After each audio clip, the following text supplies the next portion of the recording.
My spouse abandoned me marooned in a foreign land with no cash, no visa, no name on the rental contract. He then messaged, "You'll work it out. You're resourceful." When I implored him to help me return, he stated, "That's your predicament now. I am not your babysitter." I simply gazed at my phone. That was 6 months past. This morning, he stood outside my apartment, utterly in tears. Can you imagine being utterly abandoned in a foreign country, with nothing but the clothes on your back and a husband who just disappeared? He thought he was teaching me a lesson, leaving me to crumble. But what if that lesson completely backfired, and the man who wanted to break me is now begging for a second chance? My story starts 6 years ago when I met Dan. He was charming, attentive, and so protective. Or so I thought. What I slowly, painfully learned was that his protection wasn't about keeping me safe, it was about keeping me controlled. 2 years ago, we moved abroad for his job. It was supposed to be our grand adventure, a fresh start. He promised, "I'll take care of everything. You won't have to worry about a thing." And I believed him.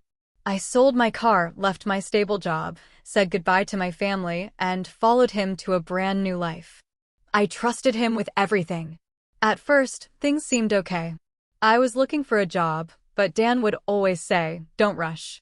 I make enough for both of us." But then, the comments started. If I bought a coffee, it was, "Must be nice to spend money you didn't earn." He refused to put my name on the apartment lease, always claiming it was easier this way, or laughing, "Why do you need your name there? You're with me." And any time I made new friends, he'd find a reason to complain, calling them bad influences or saying they didn't really care about me. He just wanted me home, safe. The tension kept building, but I kept pushing for my independence. About 4 months ago, it all came to a head. I asked him to help me with some paperwork so I could apply for a work permit. His response? Cold, accusatory. "Why do you need to work? Are you saying I can't provide for you? Or are you planning to leave me once you have money?" I tried to explain, to make him understand I just wanted to feel independent, to contribute. He snapped, "If you wanted independence, you shouldn't have married me." The air in the room turned to ice. From that day, our home became a battleground. He'd disappear for hours without a word, his phone suddenly locked. I knew something was deeply wrong, but I couldn't put my finger on it. Then, one evening, I walked in from the grocery store and felt a chill. His work bag, a suitcase, some clothes, they were just gone. My heart pounded. I called him and called him again. No answer. Hours later, a short, clipped text message arrived. I went back home. "Don't worry, you'll be fine." I froze. My mind raced. Home? Without me? I was in a foreign country, my visa tied directly to sponsorship. My name wasn't on anything. Panic began to set in. I texted back, "What did he mean?" His reply was chilling, "You'll figure it out. You're resourceful." No explanation, no discussion, just that. He had booked a ticket and left, without a single conversation. When I tried calling again, the messages changed. Voice notes, dripping with condescension. "Stop acting like a victim. I left because you're impossible to live with and you always complain about being stuck. Now you can see what it's like to actually be on your own." Terror, raw and bone deep, washed over me. I had enough cash for maybe 2 weeks of food. I called the landlord, my voice shaking, but he confirmed it. No name on the lease, no legal standing. I was truly, utterly alone. I begged Dan, just for time, to sort out my visa, my living situation. His response was brutal. "That's your problem now. I'm not your babysitter." He even went around telling our mutual friends I was crazy, dramatic, saying I'd crawl back begging if I really loved him. In that moment, I realized I had 2 choices, completely fall apart or fight for my life. I chose to fight. I went to the embassy, explained everything, and they connected me with a local women's support group, led by an incredible woman named Marta. They helped me find temporary housing and legal advice. I started cleaning houses to earn quick cash, scrubbing floors with tears in my eyes, all while Dan's messages continued to trickle in. They were a bizarre mix of fake concern and thinly veiled insults. "I hope you're eating. You're too sensitive to survive out there. See, I told you you'd be fine without me, unless you did need me." The worst part? Not once did he ask if I was safe. Then, last month, a miracle happened. With the help of one of the women I'd met, I finally got my own small apartment. It was nothing fancy, but it was mine. And that's when Dan called. Not a text, an actual call. "I think we should try again," he said, his voice laced with false sincerity. "I'll send for you. It's not the same here without you." When I didn't answer immediately, he added, almost as a threat, "Don't be stubborn. You know you can't build a life there without me." And for the first time in years, I laughed. A real, genuine, joyful laugh that bubbled up from deep inside me. "You left me here with nothing," I told him, my voice steady. "I've built everything I have now without you. Why would I ever go back to someone who abandoned me?" He started yelling, accusing me of throwing away our marriage over a misunderstanding. Then came the gaslighting. "I didn't abandon you. I gave you freedom. You just didn't know how to handle it." I hung up. And then I blocked him. Everywhere. A few days later, I posted a picture of my new apartment online, just a small kitchen, sunlight streaming through the window. Friends messaged, saying it looked cozy. A mutual friend later told me Dan saw it and absolutely lost his temper because I looked too happy. That's when I knew. I had truly won. He thought I'd crumble, but instead, I learned to stand on my own in a place where I had nothing. I'm staying here, my visa situation almost sorted, with steady cleaning clients. I walk the streets without someone checking my every move. I drink coffee without being shamed for spending his money. And I sleep knowing no one will disappear in the night and leave me stranded again. But the story wasn't over. Yesterday, walking home from work, I felt a prickle on the back of my neck. I sensed someone behind me. I turned the corner, and there he was. "Dan. You didn't think I'd let you go that easily, did you?" he said, his smile sending a shiver down my spine. The familiar scent of his expensive cologne hit me, making my blood run cold. I gripped my keys between my fingers, just like they taught me in the self-defense class at the shelter. My heart was pounding so hard I thought it might burst. I backed away, slowly, towards the corner shop where Mr. Novak always worked evenings. Dan stepped closer, his smile wider, making my skin crawl. I turned and ran into the store, the little bell above the door ringing like an alarm. Mr. Novak looked up from his newspaper, his warm smile vanishing when he saw my terrified face. Dan walked in behind me, all charm and fake concern. He told Mr. Novak he was my husband, that we'd had a little disagreement, and he'd come all this way to take me home. Mr. Novak looked at me, and in his broken English, asked if I needed help. I couldn't speak, but I managed to stammer the Czech word for police, the one Marta had taught me. Mr. Novak grabbed his phone immediately and stepped between us. Dan's nice guy mask slipped. He hissed at me to stop making a scene, saying we were married and just needed to talk. He reached for my arm, but Mr. Novak pushed him back, speaking rapid Czech into his phone. 2 police officers showed up in less than 5 minutes. The station was just 3 blocks away. Dan instantly switched back to worried husband mode, pulling out his phone to show our marriage certificate. He kept insisting this was all a misunderstanding, that his wife was confused. The officers looked at me, and with shaking hands, I pulled out my residence permit. I showed them Dan's cruel messages on my phone, the ones where he said, "You'll figure it out, and you're resourceful." The younger officer's face hardened. They called for someone who spoke better English, and Detective Lucas Breener arrived 20 minutes later. He separated us right away, taking Dan to one corner while another officer stayed with me.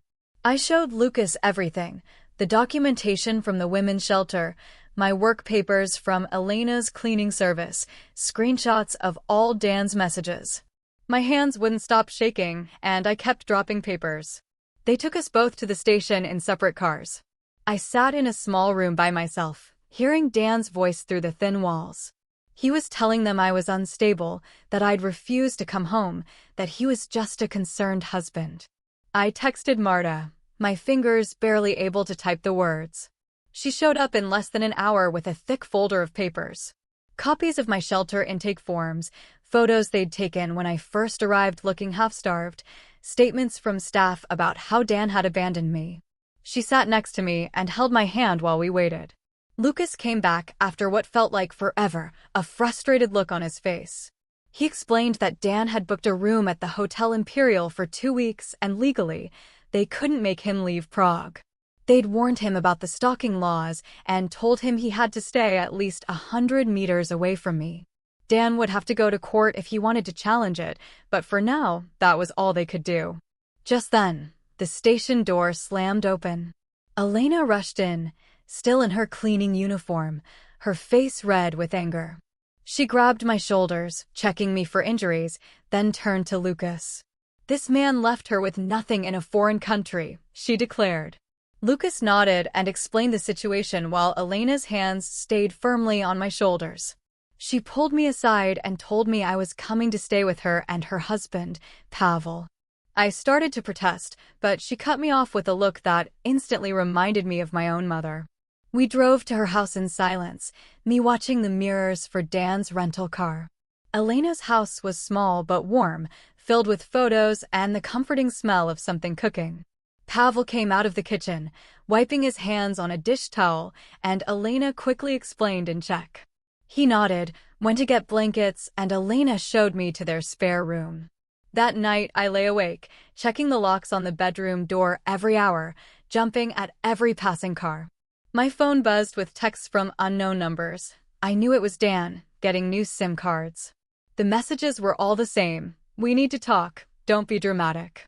I deleted them and emailed James at the embassy with screenshots and updates about Dan being in Prague. The next morning, Pavel was already up, installing a security camera by their front door while Elena made breakfast. I helped her load cleaning supplies into her van, my phone still buzzing with more messages.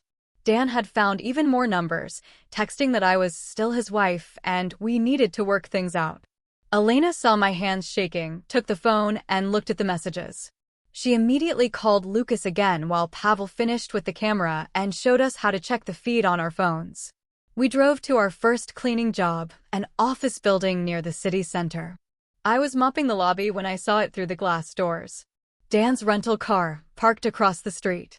He was sitting in the driver's seat, watching the building, taking photos with his phone. My hands started shaking so badly I dropped the mop handle, and it crashed against the floor. Elena came running, saw where I was looking, and pulled out her phone to call the police while I took photos of Dan just sitting there. Lucas arrived 20 minutes later and walked over to Dan's car while we watched from inside. Dan rolled down his window, and I could see him gesturing, pointing at the building. Lucas stood there for a long time, talking to him, then made him hand over his phone. Dan deleted something while Lucas watched, then started his car and drove away slowly. Lucas came back inside, explaining that Dan claimed he was just sightseeing and happened to park there. The law said he had to stay 100 meters away, but technically, the street was public property. That evening, Elena drove me back to her house, and I finally video called my sister Emma back home. She started crying the second she saw my face, telling me Dan had been calling everyone, spreading lies about me having mental problems and needing professional help.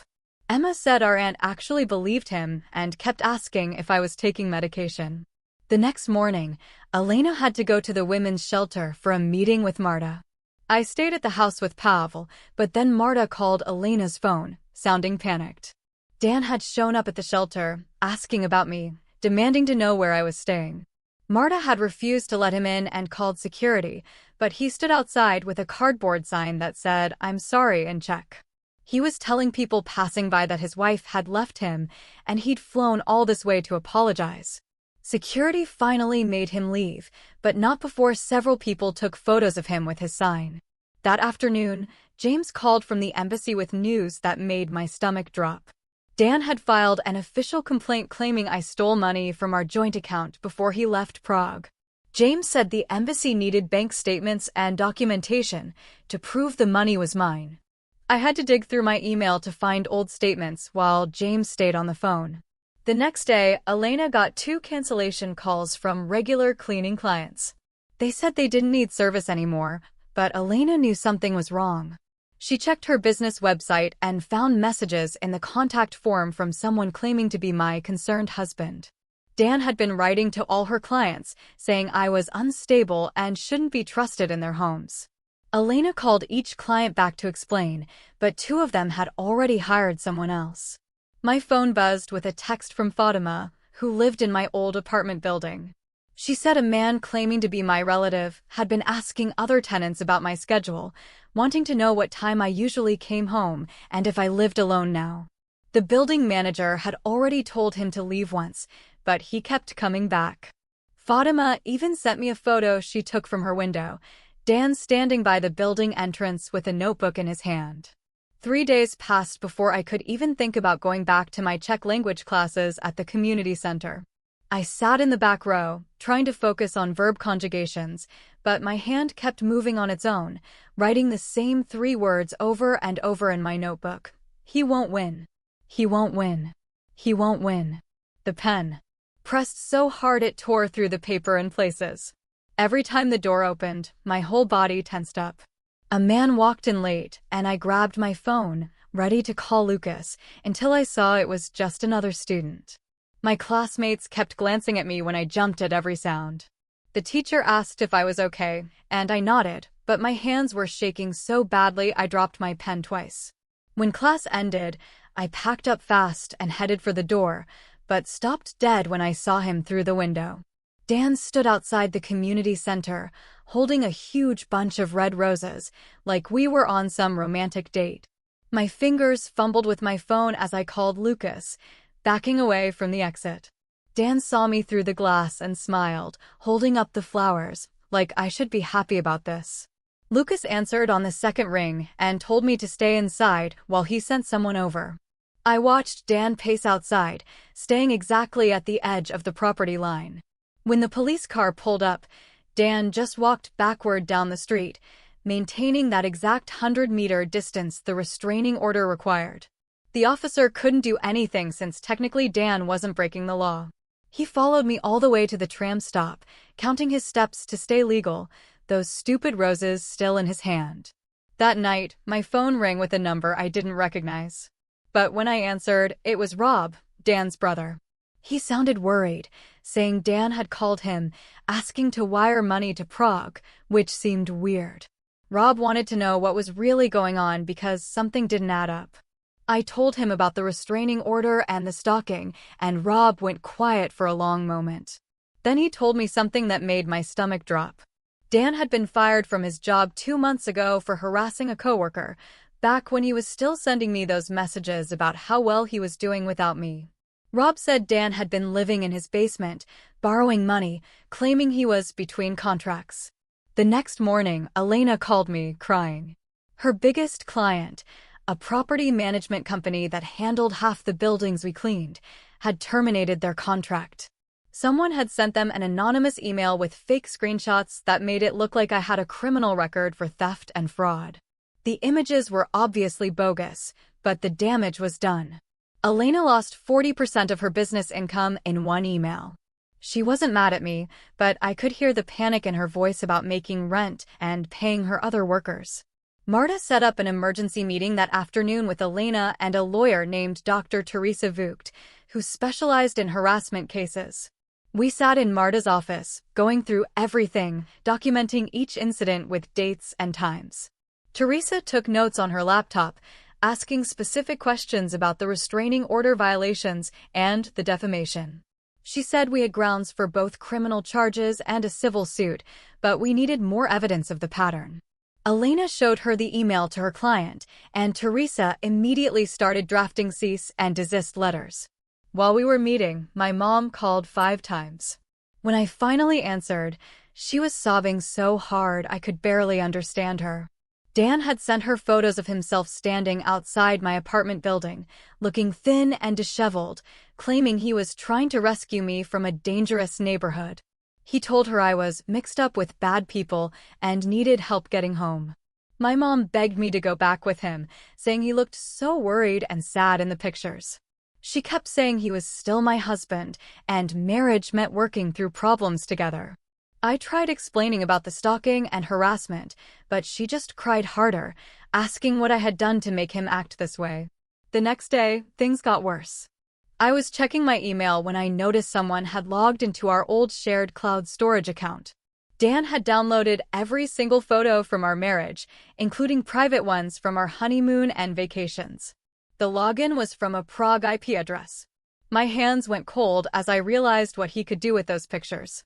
Teresa filed for an emergency digital restraining order that afternoon, but we both knew the damage he could cause before any legal protection kicked in. I couldn't eat or sleep, just waiting for those photos to appear somewhere online. Elena asked me to help her clean a diplomatic residence the next morning, saying the routine work might help calm my nerves. The ambassador's wife was home and noticed I looked upset. While Elena cleaned upstairs, she made me tea and asked if I was okay.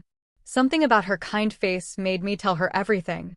She listened without judgment, then told me about her own escape from an abusive marriage 20 years ago. She wrote down the name of an international women's rights organization that had helped her and said they had resources, even for cases crossing borders.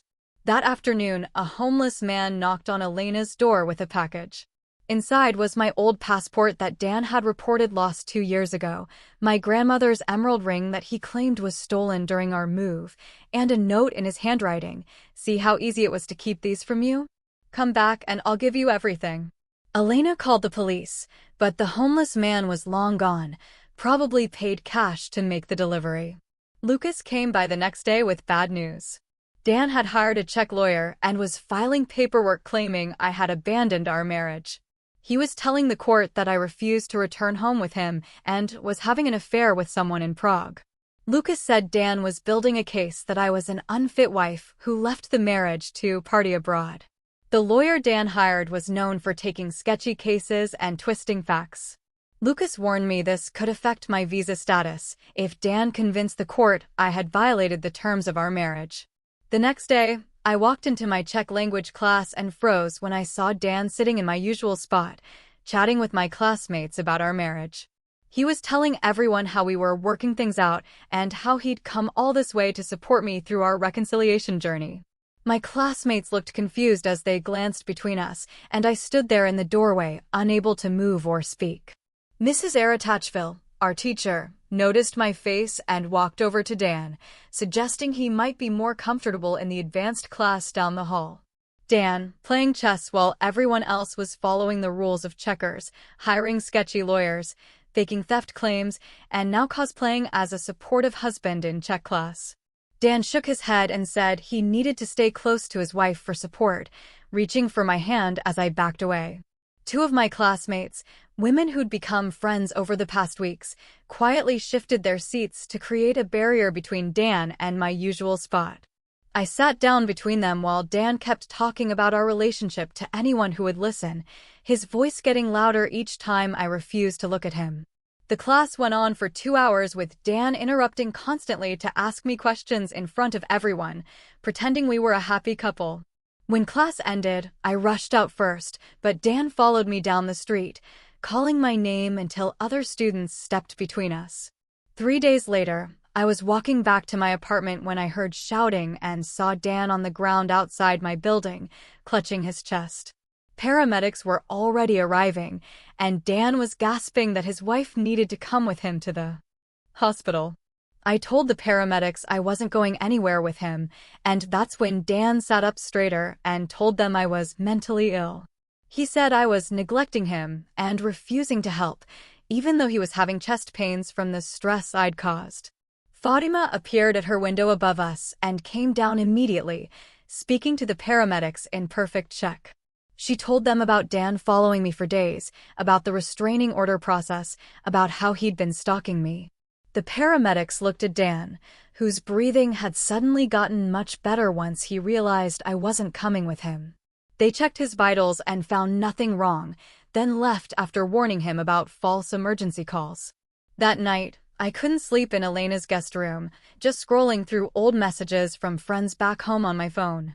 Half of them had stopped responding to me completely over the past few months. The ones who did write sent short, careful messages asking if I was okay, but nothing more. I started seeing the pattern in their messages, how they'd all gotten distant around the same time Dan started telling people I was difficult. He'd been turning them against me for months before he left me here, laying the groundwork for his story.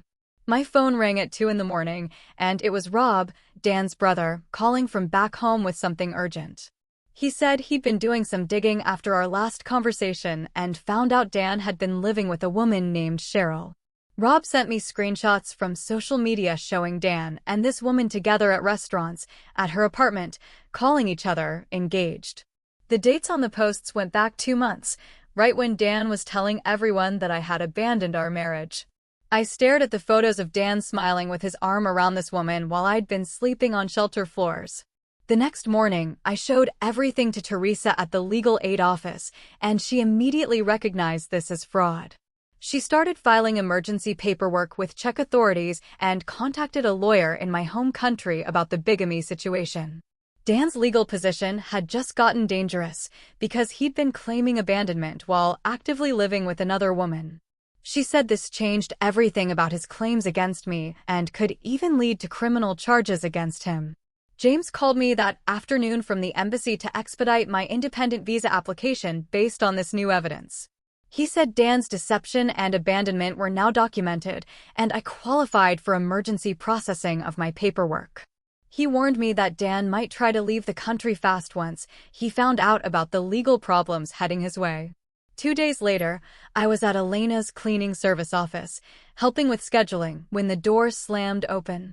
Dan walked in with 2 large men who he said were investigators looking into my theft of his property. Elena took one look at the men and recognized them as local thugs who hung around the bars, causing trouble. Her husband, Pavel, moved to block the door while Elena grabbed her phone and called the police immediately. Dan kept yelling that I'd stolen from him, and these men were there to search the office for his things. The 2 men started moving toward the desk where I was standing, but Pavel stepped in front of them. Elena was speaking rapid Czech to the police, giving our address and describing the 3 men who were threatening us. Within 10 minutes, Lucas arrived with 2 other officers and immediately recognized the 2 men with Dan from previous arrests. They arrested all 3 for intimidation and attempted extortion while Dan screamed that I was lying about everything. At the police station, Dan completely lost control when he saw me giving my statement to another officer. He started screaming that I was nothing before him and would be nothing without him. His face was red with rage. Several people in the station pulled out their phones and recorded him yelling these things while Lucas had to physically restrain him. The video of Dan screaming at me while in handcuffs would later become evidence in multiple legal proceedings against him. 3 days later, they finally let me go back to my apartment while Dan sat in a detention cell, waiting for his bail hearing. My hands shook as I put the key in the lock because I kept thinking about how he'd gotten in before. Fatima was already waiting in the hallway with a toolbox and new deadbolts she'd bought that morning. She helped me change every lock while telling me how Dan had knocked on every door in the building, trying to find someone who'd believe his story about me being mentally unstable. Nobody did. The old couple from upstairs came down to check on me and said they'd seen right through him when he showed up acting all concerned. Even the building manager stopped by to say he'd already told the police about Dan trying to get a copy of my key by claiming he was my husband who'd locked himself out. While Fatima drilled the new locks into place, I noticed my neighbors had been keeping an eye on my door the whole time I was gone because there were notes slipped under it telling me to call them if I needed anything. The next morning, Marta picked me up early to meet with Teresa, who specialized in documenting abuse cases for court. We spent 6 hours in Teresa's office, going through every email, text, and bank statement from the past 2 years. Teresa had this way of asking questions that made me remember things I'd pushed down, like how Dan had slowly moved money out of our joint account months before he left. She showed me how to create a timeline on this big whiteboard, marking every incident with different colored markers. Red for financial abuse, blue for isolation tactics, green for gaslighting. By the time we finished, the whole board was covered in colors. That's when we discovered Dan had been planning this for at least 4 months. He'd opened new bank accounts, transferred assets, even researched apartments back home while telling me we were building our future together in Prague. Teresa took photos of everything and said this pattern of premeditation would be crucial for the case. I was making coffee in my kitchen that evening when my phone buzzed with a Facebook message from someone named Cheryl. My stomach dropped when I saw her profile picture with Dan, his arm around her at what looked like a party from 2 weeks ago. She'd written this long message saying she'd just found out Dan was married and she was disgusted. She said Dan had told her I was his ex who refused to sign divorce papers and kept stalking him. She'd believed him until she saw a news article about his arrest in Prague. She had screenshots of their conversations going back 3 months, which meant he was dating her before he even abandoned me. She sent me everything, including photos of them together at restaurants I recognized from our bank statements, receipts from hotels, and messages where he called me crazy and claimed I was holding him back. In one message from the day after he left me, he'd written to her that I'd probably come crawling back within a week. Cheryl was furious and wanted to help however she could. She even offered to testify about his lies. The next day, day 12 according to Lucas's timeline, Dan made bail with a bunch of conditions. He couldn't contact me, had to surrender his passport, and couldn't leave Prague until the trial. Within 2 hours of his release, a lawyer showed up at my door with an envelope. I didn't open it right away, but when I did, it was a settlement offer. Dan wanted me to take €5,000 and sign a non-disclosure agreement about the abandonment. The lawyer stood there waiting for an answer while I read through 3 pages of legal language that basically said I could never tell anyone what really happened. I told the lawyer to leave and immediately called Lucas about the contact violation. He said Dan was playing games, using the lawyer as a middleman to avoid technically breaking the no-contact order. The next morning, I had to go back to work because I still needed money to live. Elena had arranged for me to wear this small body camera that Teresa had given us, clipped inside my shirt pocket. Every time we arrived at a new house to clean, I'd freeze at the doorbell sound, my whole body tensing up. Elena noticed how I kept checking over my shoulder and started changing our route, avoiding empty houses and scheduling only apartments in busy buildings. She'd park where we could see the van from the windows and kept her phone ready to call the police. At one house, a man answered the door, and I almost ran before realizing it was just the owner. Elena had to take over talking to clients because my hands shook too much to write down the schedules. She never complained, just quietly rearranged everything so I'd feel safer. On day 13, things got worse. Dan's lawyer filed a countersuit claiming I was the real abuser, that I was holding Dan hostage in Prague with false accusations to prevent him from returning to his job. The papers said I was destroying his career and reputation out of spite. Teresa had warned me this might happen and called it DARVO, deny, attack, reverse victim, and offender. She said abusers often try to flip a story when they're cornered. The countersuit claimed I'd manipulated the police with fake tears and that Dan was the real victim. It even said I'd planned this whole thing to get revenge for him leaving me. The sheer audacity of it made everyone at the support group angry, but Teresa stayed calm and said this desperate move actually showed Dan knew he was losing. Then something unexpected happened. Rob, Dan's brother, showed up at my apartment building carrying 2 cardboard boxes. I hadn't seen him since our wedding and almost didn't recognize him at first. He looked exhausted from the flight and said he'd come as soon as he heard what Dan had done. He'd brought boxes full of evidence, including Dan's real financial records that he'd hidden at their mother's house, printed emails where Dan had bragged about his plan to teach me a lesson, and, most shocking of all, a termination letter from Dan's company. Dan had been fired 6 weeks ago for stalking a female coworker. Rob said he couldn't stand by and watch his brother destroy another woman's life. He'd already contacted Lucas and was ready to testify. The reunion between the brothers happened at Rob's hotel the next evening. Dan had somehow found out Rob was in town and showed up screaming in the lobby. The hotel security cameras caught everything as Dan grabbed Rob's shirt and shoved him against a wall. Rob stayed calm and kept his phone recording in his pocket while Dan threatened to ruin his life, to tell their mother lies about him, to make sure he'd regret choosing my side. The security guards had to pull them apart, and Dan was screaming that Rob was a traitor, that family was supposed to stick together. That's when Dan said the words that changed everything. He yelled that he'd only left me abroad to teach me a lesson, that I needed to learn my place, and that I should have come crawling back by now. Rob's phone captured every word in clear audio. The security guards wrote up a report and gave Rob a copy along with the security footage. On day 14, James from the embassy called me early in the morning to come in immediately. When I arrived, he had my new visa ready, completely independent from Dan's sponsorship. He said the mounting evidence had allowed them to fast-track the process. He also gave me a packet of information about pressing charges in our home country for fraud and abandonment. Apparently, Dan had claimed me as a dependent on his taxes while telling everyone we were separated, which was federal fraud. James had been working with authorities back home to build a case.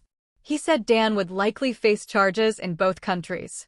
That evening, Elena and I sat in her small office, after finishing our cleaning route, sharing tea from her thermos. She told me she'd been where I was 20 years ago, brought to Czech Republic by a man who promised her everything, then left her with nothing. She'd started her cleaning service specifically to hire women like us, women who needed work immediately without questions about their past. She showed me a photo album full of pictures of women who'd worked for her over the years, many who'd gone on to build their own businesses or careers. She said her company was never just about cleaning houses. It was about giving women a chance to stand on their own feet when someone had knocked them down. The next few days passed in a blur of meetings and paperwork. Marta's lawyer friend called me constantly with updates about the case building against Dan. She said prosecutors in Prague were working with officials back home to coordinate charges. Dan was facing serious trouble for stalking, intimidation, and hiring those men to scare me. Back in our home country, they were looking at fraud and abandonment charges too. The legal net was closing around him faster than I'd expected. Meanwhile, Dan's money situation got bad really quick. The fancy hotel where he'd been staying called the police station demanding payment because his credit card got declined. His lawyer told the court he needed more money up front to keep representing him. Dan tried to access our joint accounts, but found out I'd legally frozen them while the investigation was happening. The look on his face in court when he realized he couldn't touch that money must have been something. Then Robert's wife called me with shocking news. She'd been digging around on social media and found something huge. Dan's first wife, the one he always said died in a car accident years ago, was actually alive and living in Canada. Her name was Sandra, and she'd remarried and had kids. Robert's wife had messaged her carefully, and Sandra was willing to talk about what Dan did to her. The next day, Dan made everything worse for himself. Despite having to surrender his passport as part of his bail conditions, he tried to run. Police caught him at the German border with a fake ID he'd somehow gotten. That violation meant immediate detention until his trial. I watched from Marta's lawyer's office as they confirmed his arrest over the phone. He was going straight to jail this time. No more bail. I had to go to the embassy to fill out paperwork to reclaim my legal independence. Sitting in that waiting room, I noticed my hands weren't shaking anymore like they used to, but I still checked every exit and looked at every face that came through the door. James sat with me for a while and said this was normal after what I'd been through. He said the feeling would fade with time, but it was okay to be careful. 2 days later, I had a video call with Sandra. She looked tired but determined as she told me her story. Dan had done the exact same thing to her 10 years ago. He'd isolated her from friends and family, drained her inheritance of almost $50,000, then disappeared when she started asking questions about where the money went. She'd rebuilt her whole life in Canada and wanted to help me. She said something that stuck with me. I was already stronger than I knew because I'd survived him and was still standing. Dan's lawyer tried a new strategy in court that was so crazy even the judge looked confused. He claimed I'd orchestrated everything to steal Dan's assets and get sympathy for immigration purposes. He said I'd set Dan up to look bad so I could stay in Prague. The judge actually asked him if he was serious, especially since Dan had just been caught with a fake passport trying to flee the country. Lucas called me with more evidence they'd found. Dan's laptop showed he'd been researching things for months before he left me. His browser history had searches like how to strand spouse abroad and abandonment laws Czech Republic from way back in January. He'd been planning this for half a year. The premeditation made everything look even worse for him. During all this legal stuff, I was still living my life. Fatima from next door started coming over in the evenings. I taught her some English words while she helped me with Czech pronunciation. We laughed so hard at my attempts to say certain words. One night, I realized I hadn't laughed like that in years. Really laughed. Not the fake, polite laugh I'd learned to do around Dan. I was building a life he never thought I could have. The biggest break came when those two men Dan hired decided to make a deal with prosecutors. They revealed Dan had promised them money from my supposed inheritance. Problem was, I don't have any inheritance. My parents are regular working people with no money to leave anyone. The men had recordings on their phones of Dan describing his whole plan. He told them he needed to scare me enough that I'd come running back to him, desperate and broken. He'd said once I was back under his control, he'd have access to my family money that he'd made up in his own head. The recordings were clear as day. Dan talking about making me so afraid I'd never try to leave again. The prosecutor's office took 3 days to review everything. And when they called me in on day 22, the lead prosecutor had this look on her face like she'd seen something that made her sick.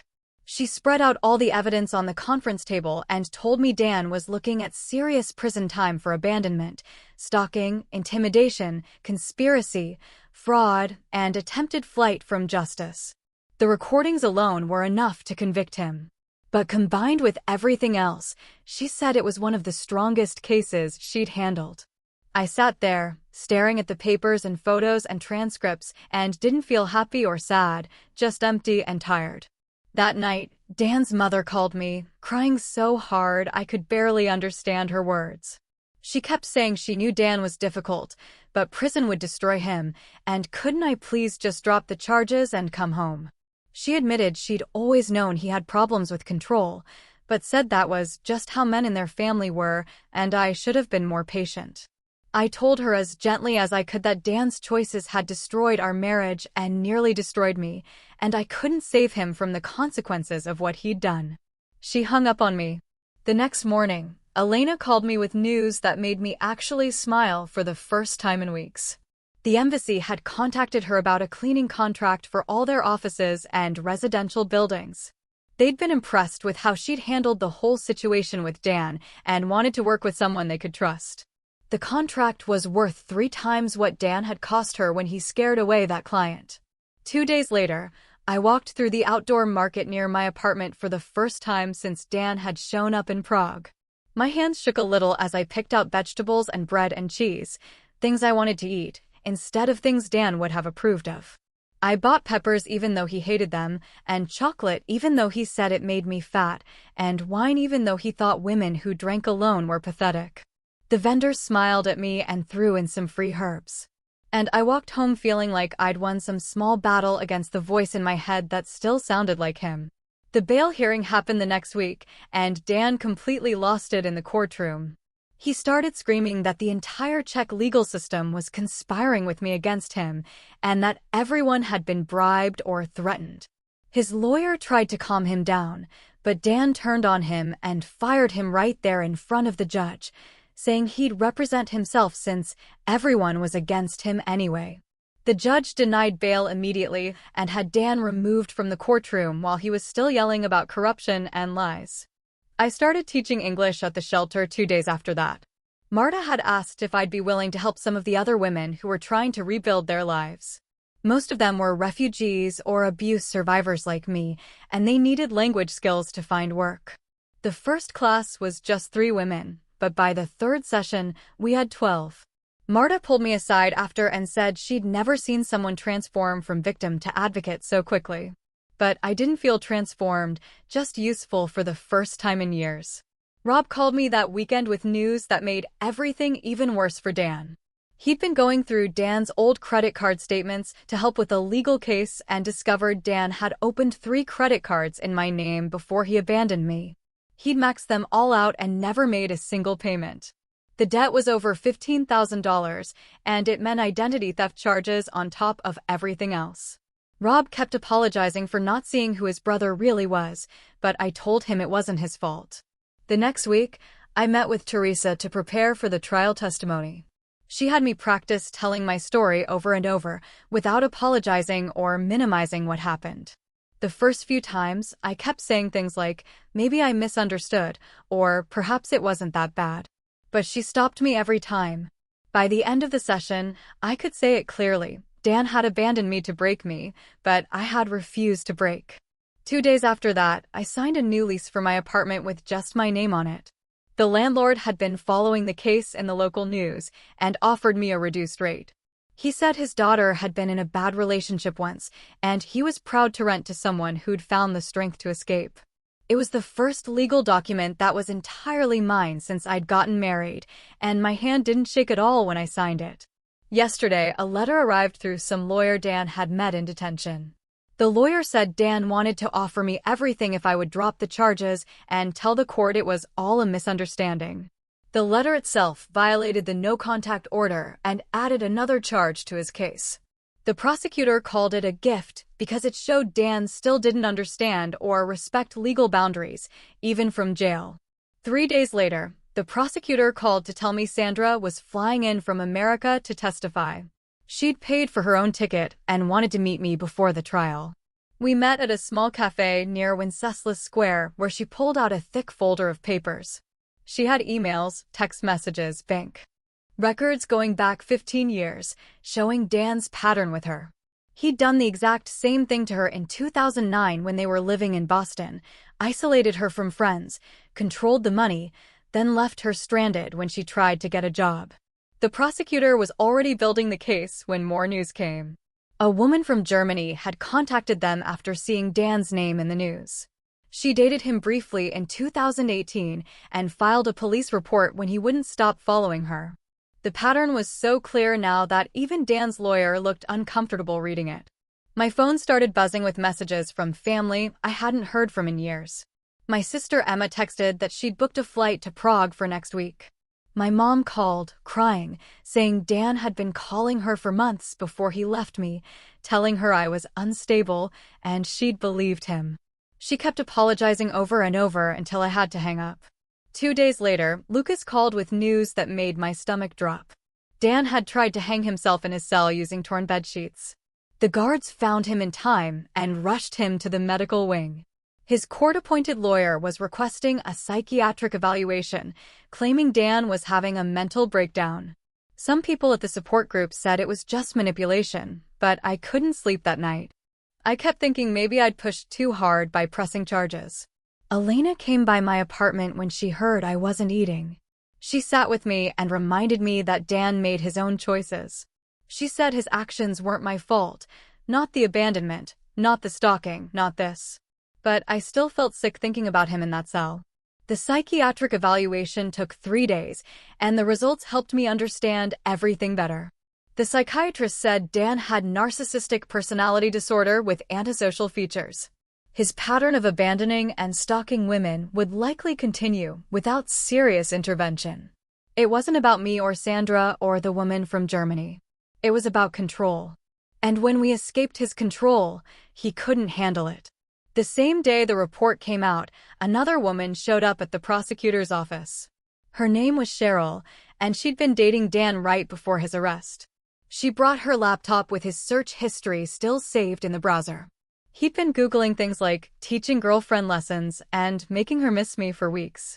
She found her passport hidden in his apartment after he was arrested. She was supposed to be his next victim. The prosecutor added her evidence to the growing pile. That afternoon, a letter arrived from my old boss back home. She'd heard about everything through mutual contacts and wanted me to know I had a job waiting if I wanted it. The letter said they'd pay for my relocation and help me get settled. I sat there holding it, realizing I actually had choices now. I could stay in Prague, where I'd built a new life, or go home on my own terms. Dan's new lawyer tried arguing Dan wasn't mentally fit to stand trial. But the prosecutor showed all the planning Dan had done before abandoning me. The plane ticket purchased weeks in advance, the money he'd moved out of our joint account gradually, the apartment lease he'd signed back home before leaving. Every detail showed clear thinking and planning, not mental illness.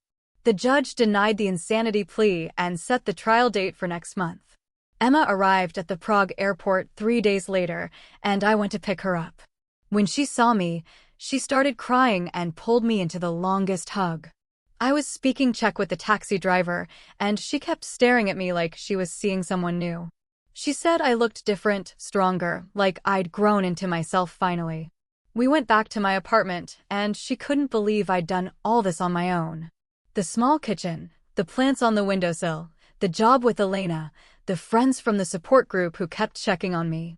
She kept saying she was proud of me and sorry she hadn't seen what Dan was doing sooner. The next morning, Teresa called to say the trial date was set for next week, and I'd testify by video link so I wouldn't have to be in the same room as Dan. She'd arranged for a victim advocate to sit with me during testimony, and we spent the next few days going over everything that would happen. I was ready, but my hands shook whenever I thought about facing him again, even through a screen. 2 days before the trial, Dan's mother showed up at my apartment building, and the security guard called up to warn me. I went down to the lobby, and there she was, holding a box of Dan's childhood photos and what looked like medical files. She started crying the moment she saw me and pushed the papers at me, saying doctors had diagnosed Dan with conduct disorder as a child, and he was sick, not evil. I looked at the reports about him hurting animals and setting fires, and told her being sick didn't give him the right to hurt people. She begged me to drop the charges, but I stayed calm and said the court would decide what happened next.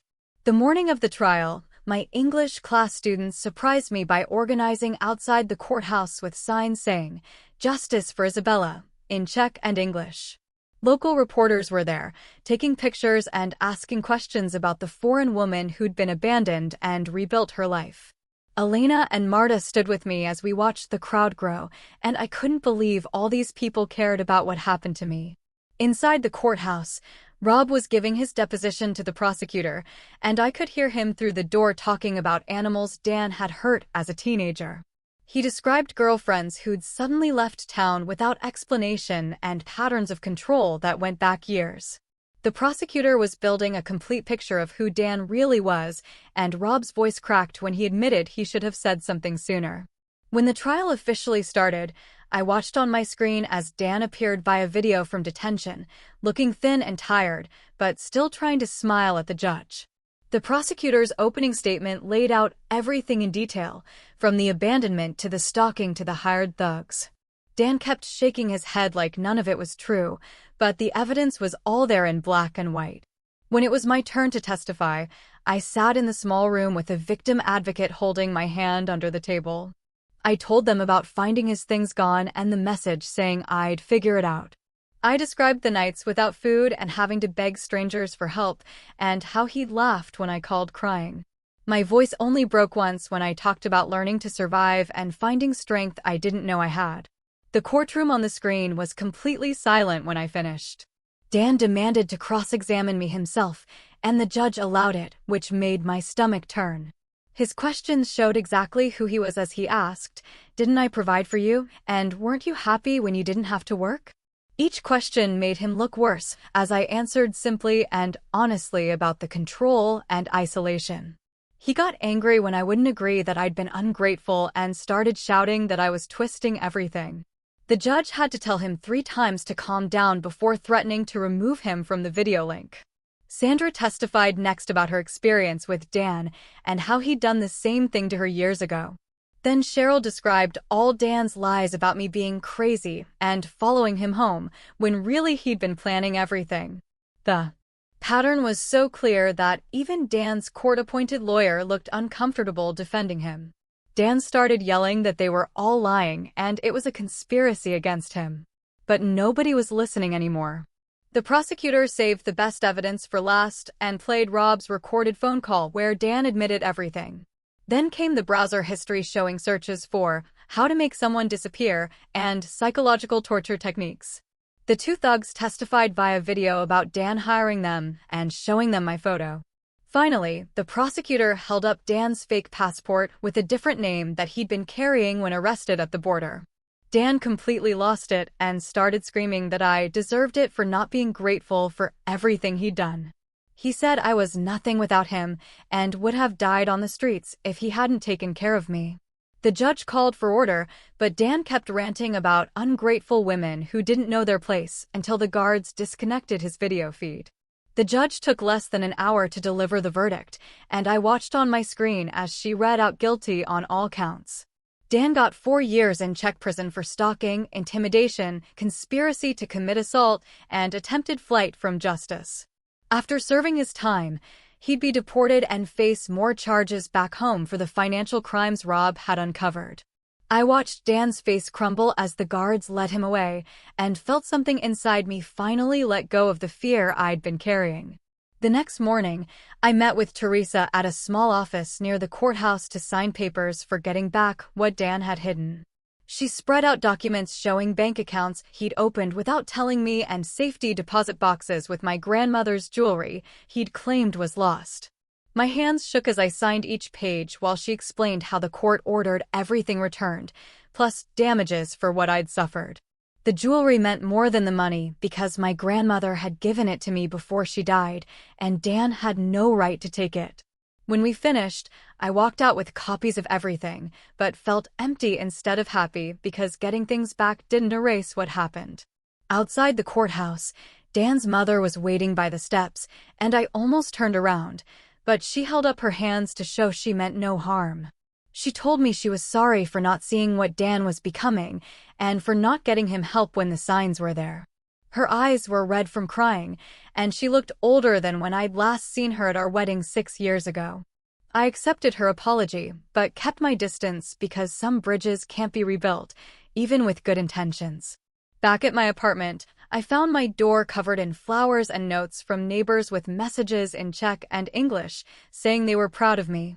Fatima had left a pot of soup outside my door with a note saying, "Dinner was at 7 o'clock if I wanted company." The other neighbors had signed a card with little drawings and Czech phrases I was still learning to read. Emma helped me carry everything inside, and we sat on my couch reading each note while the soup warmed on the stove. 3 days later, I met James at the embassy to finish my permanent residency application with all the new court documents proving my case.